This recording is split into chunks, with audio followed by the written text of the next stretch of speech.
When he had finished praying, Jesus left with his disciples and crossed the Kidron Valley. On the other side there was an olive grove, and he and his disciples went into it.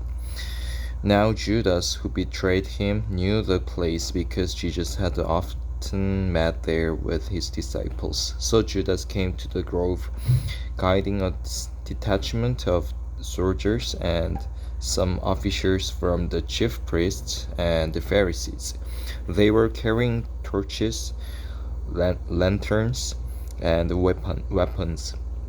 Jesus, knowing all that was going to happen to him, went out and asked them, "Who is it you want?" "Jesus of Nazareth," they replied. "I am he," Jesus said, and Judas the betrayer was standing there with them. When Jesus said, "I am he," they drew back and fell to the ground. Again he asked them, "Who is it you want?" And they said, "Jesus of Nazareth." "I told you that I am he," Jesus answered. "If you're looking for me, then let these men go." This happened so that the words he had spoken would be fulfilled. "I have not lost one of those you gave me." Then Simon Peter, who had a sword, drew it and struck the high priest's servant, cutting off his right ear. The servant's name was Malchus. Jesus commanded Peter, "Put your sword away. Shall I not drink the cup the Father has given me?" Then the detachment of soldiers with its commander and the Jewish officers arrested Jesus. They bound him and brought him first to Annas, who was the father-in-law of Caiaphas, the high priest that year. Caiaphas was the one who had advised the Jews that it would be good if one man died for the people. Simon Peter and another disciple were following Jesus.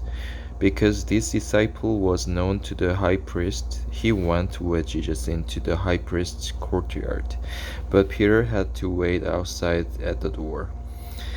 The other disciple, who was known to the high priest, came back, spoke to the girl on duty there, and brought Peter in. You're not one of his disciples, are you?" The girl at the door asked Peter. He replied, "I'm not." It was cold, and the servants and officers stood around a fire they had made to keep warm. Peter also was standing with them, warming himself. Meanwhile, the high priest questioned Jesus about his disciples and his teaching. "I have spoken openly to the word," Jesus replied. "I always taught in synagogues or at the temple where all the Jews come together. I said nothing in secret. Why question me? Ask those who heard me. Surely they know what I said."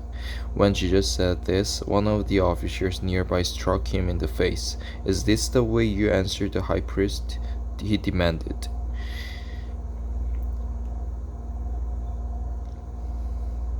"If I said something wrong," Jesus replied, "testify as to what is wrong. But if I spoke the truth, why did you strike me?" Then Annas sent him, still bound, to Caiaphas the high priest. As Simon Peter stood warming himself, he was asked, "You're not one of his disciples, are you?" He denied it, saying, "I'm not." One of the high priest's servants, a relative of the man whose ear Peter had cut off, challenged him. "Didn't I see you with him in the olive grove?" Again Peter denied it, and at that moment a rooster began to crow. Then the Jews led Jesus from Caiaphas to the palace of the Roman governor. By now it was early morning, and to avoid ceremonial uncleanness, the Jews did not enter the palace. They wanted to be able to eat the Passover. So Pilate came out to them and asked, What charges are you bringing against this man?" if he were not a criminal.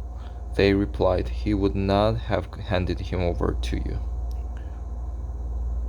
We would not have handed him over to you. Pilate said, take him yourselves and judge him by your own law. But we have no right to execute anyone. The Jews objected. This happened so that the words Jesus had spoken indicating the kind of death he was going to die would be fulfilled. Pilate then went back inside the palace, summoned Jesus, and asked him, are you the king of the Jews? Is that your own idea? Jesus asked, or did others talk to you about me? Am I a Jew? Pilate replied. It was your people and your chief priests who handed you over to me. What is it you have done? Jesus said, my kingdom is not of this world. If it were, my servants would fight to prevent my arrest by the Jews. But now my kingdom is from another place. You are a king then, said Pilate. Jesus answered, you're right in saying I'm a king. In fact, for this reason I was born, and for this I came into the world to testify to the truth. Everyone on the side of truth listens to me. What is truth? Pilate asked. With this he went out again to the Jews and said, I find no basis for charge against him, but it is your custom for me to release to you one prisoner at the time of the Passover. Do you want me to release the king of the Jews? They shouted back, no, not him. Give us Barabbas. Now Barabbas had taken part in a rebellion.